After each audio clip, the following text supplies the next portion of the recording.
Hey everyone. Well, I wasn't planning on making a chainsaw video at the moment. I've been busy with my haying. Haven't showed any videos of that either. But anyways, I'm gonna make a video about chainsaw drive sprockets on small Stihl saws on the 50cc chassis. Specifically the Stihl MS300 or mini spline drive that could be found on anything from the 026s all the way up to, as far as I understand, their new MS300s right now that they've just come out with.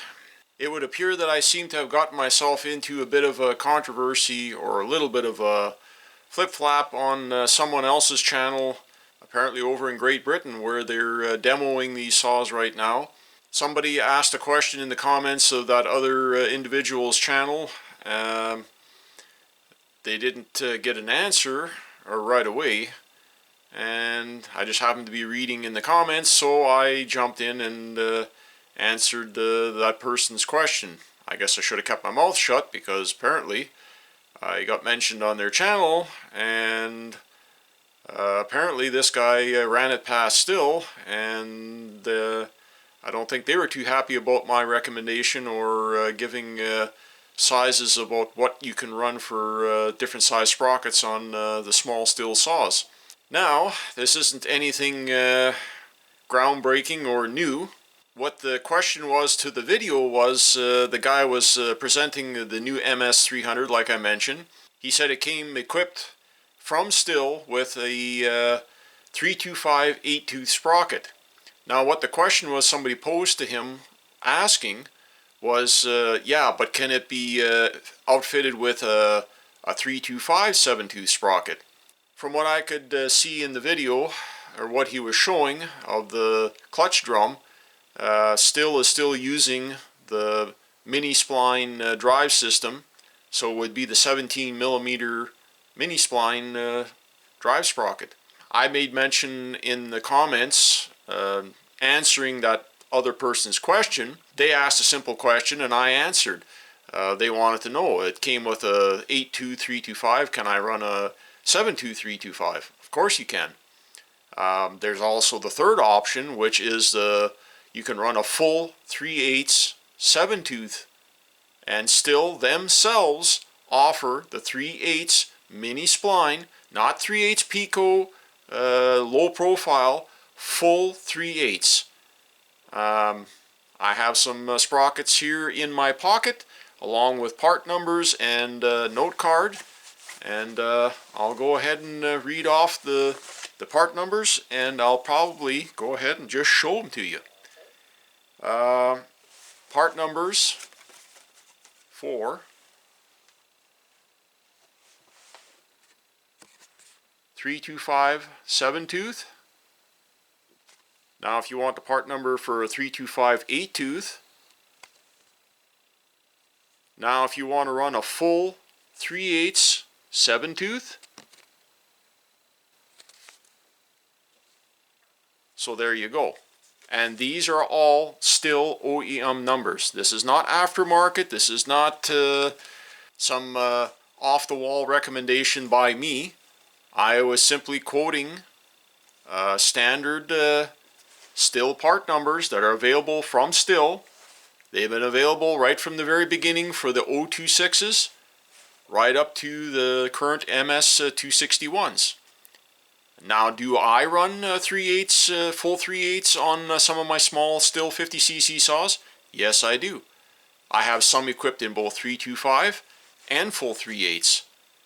And I've run full 3/8 33 RS chains on 16-inch bars on these little MS260s, 261s, saws like that.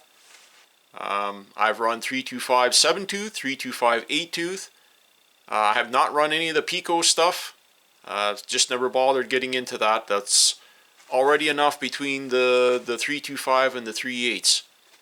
But anyways, getting back to the gist of what I got myself into, a little bit of a controversy there.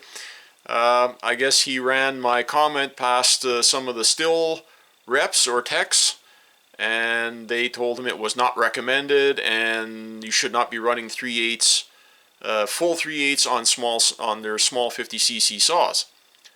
Yet I find it interesting that Stihl themselves, after 30 plus years, still sell the full 3/8 7-tooth mini spline rim sprockets. I have one right here in my pocket. Just so you folks don't say that I'm full of beans, there's the Stihl logo, and there's the stamping, 3/8/7, and the inner spline is a 17mm mini spline for the mini spline clutch drum. Now in my pocket I also have 325 8-tooth, also an OEM Stihl sprocket. Now I'm going to show you something interesting. I've had people tell me this many times, saying that you shouldn't run a full 3/8 7-tooth sprocket on a small saw. It's too hard on it, you'll blow it up because of the speed difference. It has to turn a bigger sprocket, creates more stress on the saw. Well, here is the 3/8 7-tooth compared to the 325 8-tooth. The outer circumference is exactly the same. There is no difference. They are the same size. There is no difference. They are the same size side by side. Overlay them and they are exactly the same. There is no difference. I also happen to have a brand new 325 7-tooth to show the difference between the 7 and the 8-tooth. And you can see there is quite a bit of sizing difference here between them. So there you go. As far as sizing or width of the chain, once your 3/8 chain has a few filings on it, if you put a micrometer on it, it's almost the same size as a brand new 325 chain. And the more it wears, the smaller it gets, and it pretty much almost corresponds to the 325 as far as kerf width, unless you're getting into the new light 23 RS Pro chain, which is a narrow thin kerf. Go with a light 04 bar, which is a thin kerf bar, so then you got less drag. But as far as going back historically, what they've run in the past, they set up, the local Stihl dealers in my area here set up a lot of small MS261s and the previous MS260s in full 3/8 for a lot of the local guys in my area here. So I know the companies want to promote their saws as being the fastest cutting out there, and they want to bump up chain speed. The new saws now, apparently the 300s are like 53cc instead of 50 point whatever, so they got a little more jam. Apparently they run a little more RPM, and with the added torque and power by the little bit bigger displacement, they've gone to an 8-tooth to bump up chain speed. But anyways, I've done enough bumping of my lips. Now I'm going to show you some of the saws that I have set up with these sprockets that I've just shown you here. I'm going to turn the camera around, and I'm going to show which saws I have chains on. I'm not going to pull the side covers off and get into all that, but I'll just do a quick overview, show you saws that I've got set up in 3/8 and 325, just to satisfy your curiosity. I'm going to show you some of my Stihl collection. Good old 026. This one I have bar and chain set up. It's a 325, the older 23 RS on it, not the Pro. It's not a thin kerf, that's still original 23 RS chain on it. I do have a 8-tooth 325 sprocket on here, and 16-inch bar. This is old Ugly Betty here, a little MS260, the updated or newer version than the old 026s. This one is set up in full 3/8 7-tooth with 16-inch bar, 33 RS. This one is worn down to the bottom. The chain is almost done. I have cut umpteen cords of firewood, commercial firewood, with this saw over the years, bucking on a landing bucking and loading day after day all winter long for 2 winters. And it was always set up with full 3/8 33 RS steel chain. And I don't know how many sprockets I've worn out over the years on this one in, like I say, full 3/8 7 tooth. Here's another MS260 that I picked up at a farm auction many years ago. This one is set up in 325, 8 tooth as well, 16-inch bar. Like I say, good old MS260. Then a year and a half ago, local yard sale, another MS260. I've got an old MS261. This is not an M-tronic. This is an original carbureted saw. You can see it's got the adjustable carb on it. This one is also set up in full 3/8 7 tooth again. This one, the oiler shot in it. I'm going to have to go ahead and put a new oiler in it. The oiler went bad twice on the original owner that had this saw. And the reason being, he was running used motor oil in it. And I'll talk about that in another separate video down the road about why not to use used motor oil as chain bar oil. Few years later, same guy I bought this saw from, he bought a brand new MS261C M-tronic. This is a 2021 model, I believe. He didn't like it.